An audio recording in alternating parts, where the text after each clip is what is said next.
Hey guys, lepedaler back with another video. Today we're going to be taking a look at the unofficial, unreleased Trek Emonda 2021. So without further ado, let's get right into this video. If this is the first time you're landing on one of my videos, I would highly suggest you like this video and subscribe to the channel. It really helps with the overall growth of the channel and helps me make more content like the one you're watching right now. So if you could do that, it'd be greatly appreciated. To everyone that's already been doing that, just want to give you guys a big thank you. We've almost hit 1,000 subscribers in such a short amount of time, which is absolutely insane and really helps with me putting out content. So a big thank you. And guys, if this is your first time here or you're returning for the first time on one of my videos, don't worry, I do tech videos like the one you're watching right now. We do some bike comparisons. Hopefully in the future we get bikes in hand to do thorough test rides on, because I do ride a lot. So if you guys do want to see what type of riding I do or the training, follow me on Instagram and Strava. Links in the description below, and also some vlog stuff. So I got you guys covered in terms of cycling content.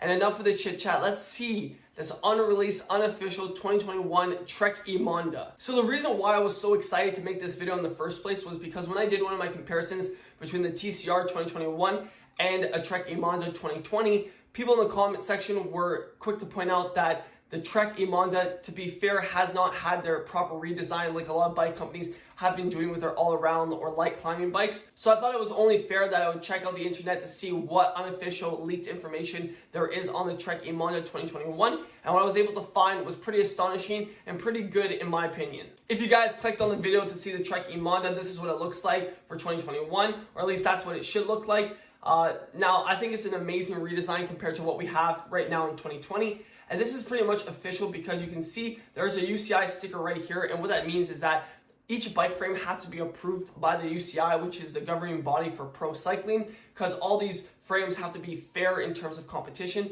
So there was actually 2 bikes that were popped up in terms of all the bikes that are allowed to be used in competition on the UCI approved frame list, and the Trek Emonda was actually there before it was taken down, because I guess they're waiting to roll it out at a specific time, and usually that's done around the Tour de France time, or especially during this time. That's when Giant released their bike not too long ago for the redesign for the TCR. So depending on the current global climate, a lot of bike companies I think are going to push it either near August or early September, so more fall time. And this is what we have. So they actually had it in the approval list for frames. They had the Emonda SL and the Emonda SLR, and these are 2021 bikes. So you can see that this bike is coming. The redesign for the Trek Emonda is coming. It is pretty much official in my opinion. And if you guys aren't familiar with what the Trek Emonda looks like right now, that's what we're going to take a look at. So this is what the Trek Emonda 2020 looks like. And you can tell, guys, if you guys do follow bikes and bike tech like I do, this is a pretty old in terms of what currently is common in the all-around bikes for each company. You can see that this frame geometry in terms of being more lightweight focused with not really that much emphasis on slight aero gains, it's pretty significant in terms of the times that we're in. Now this bike, during 2014, 2015 would look cutting edge, but now because a lot of all-around bikes are having aero flares, it looks kind of dated. So that's what the point of the video is, to show you what improvements they made on the 2021 model. And right off the start, we can see right here is they made improvements in terms of the integration for the headset area and the stem. So if we look back at the 2020 Emonda, you can see that the cables are exposed and there's no integration going on at the headset part or the head tube area, which is pretty bad because a lot of all-around bikes and a lot of companies are understanding the benefits of aero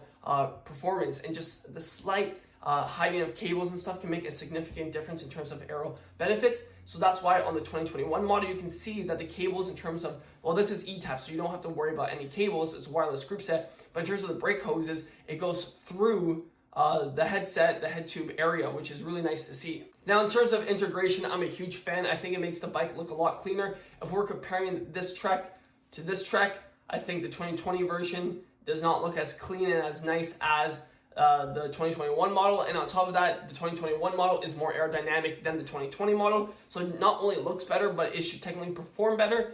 But at the same time, I don't think it's that significant, but it's at that point where if it's possible, if it's not that big of a hassle, why not do it? So that's the big first change that I can see right off the bat when we compare the 2021 model to the 2020 model. The second biggest difference I see on the Trek Emonda 2021 is that there's more aerodynamic flares in terms of tube shaping, and especially on the down tube, it looks a lot more prominent when compared to the Trek Emonda 2020. This looks a lot skinnier, this looks a lot thicker. So has Trek taken inspiration and engineering from the Trek Emonda in terms of that? That's their aero bike, and moved that technology and engineer it onto the Trek Emonda. Now, a lot of people this kind of happened with Canada with the Super 6 Evo, is that the Trek Emonda is known as the best lightweight climbing bike in the pro peloton in terms of bikes. It's known as a climbing bike.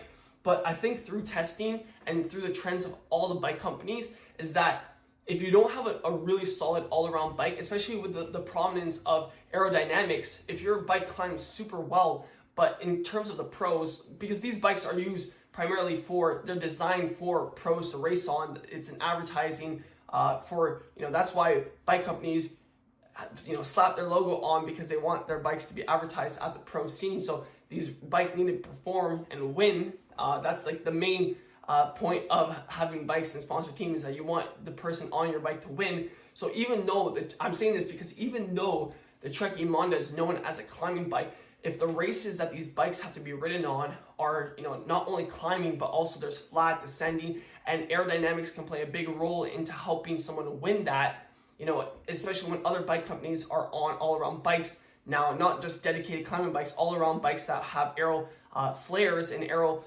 shaping to aid in terms of its overall performance. Having a lightweight bike is not going to really outperform it on the long run. So that's the reason why I'm going on this little rant, is because I think Trek's realizing that, hey, it's really nice to have a very light climbing bike, but if the races that our pros are riding these bikes on are not just pure climbing stages, and you need that slight aero benefit that other riders are getting on their bikes from their sponsors, I think it's time that we redesign our climbing bike and make it more like an all-around bike. So it's really nice to see. I think it's very needed. I already made videos on this in the past. Every time when I talk about bikes and all-around bikes and dedicated climbing bikes when compared to aero bikes, I think the all-around bike having the best of both worlds in terms of being a good climbing bike, but also having aero benefits, not being a full-on aero bike, I think that's super important, and I think that's super needed, because you can tell that, not only are you climbing, but you're descending, you're cornering, there's flats. So any aero benefit in the all-around scheme of things, I think is super good. Now, in terms of the seat stays, they did not go for drop seat stays, so they stayed with the seat stays higher like Giant did, and not like how Specialized or Cannondale have drop seat stays. So that's very interesting to see. Now, traditionally, the Trek Emonda, if we're looking at the 2020 model, the bottom bracket they had was a BB90 bottom bracket, and that's press fit. And now some press fits don't creak, others do. It really depends, I would say, on quality control and depending on the whole manufacturing process. But there's lots of videos on YouTube that I watched that the BB90 actually creaks a lot, and it's just a hassle. And that's why a lot of companies are going towards threaded bottom brackets.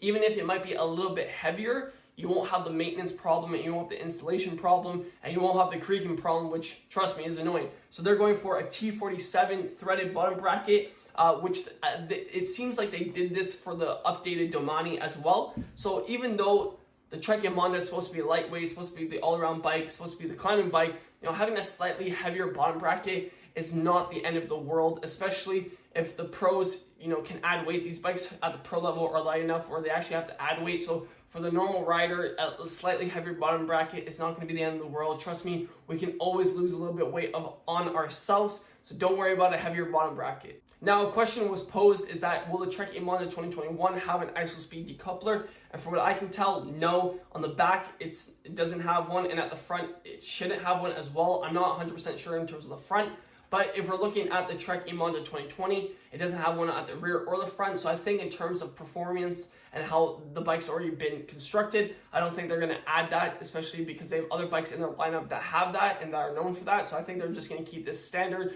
same as a 2020 model. Now, this wouldn't be a lepedaler video without talking about aesthetics, and I absolutely love the big Trek lettering. Now, this is a team issued bike, so for the ones that are going to be available for consumers, it might be smaller. Obviously, some people don't want a big logo being a big billboard for a bike company, but in terms of the pro scene, I think it's really nice. It stands out. You'll see it during pro races, and that's the whole point of having bikes being sponsored for pro teams is to see the bikes that are being ridden. So I think it looks really nice aesthetically. And just a touch up before we finish the video, I think the thicker down tube and just the overall redesign in terms of the shaping and making it more aerodynamic, making it all around bike rather than a lightweight bike, I think is 100% needed. Let's look back one more time at the Trek Emonda 2020, outdated head tube area, headset area with no integration, thin tubing, no aerodynamic flares, purely lightweight. I think it's about time that we upgraded it, and I really like to see that Trek did it. You know, Trek's not the first company to do it, and they won't be the last. So I think it looks really nice. I'm really excited to see the official rollout, and that's most likely going to happen, like I said, August, early September, when there's more media hype around pro cycling. That makes sense. Why release a bike now if there's going to be no pros riding it, no pros using it in action? So I think it's a good idea that they wait off. It really depends on the marketing strategy of the companies. Specialized is doing this most likely also with their new tarmac. So very interesting stuff to see. I'll keep you guys updated as soon as we get official releases from either Specialized or Trek. I absolutely love bike tech. So if you guys do like bike tech, I will keep you guys up to date. Comment down below anything that you guys want to see in terms of tech. I love covering it. And don't worry if you guys don't like tech. I have bike comparison videos coming. I got vlogs coming. I got rides coming. I got training coming. I got everything cycling coming. So don't worry. I got you guys covered. And until the next one, keep on pedaling.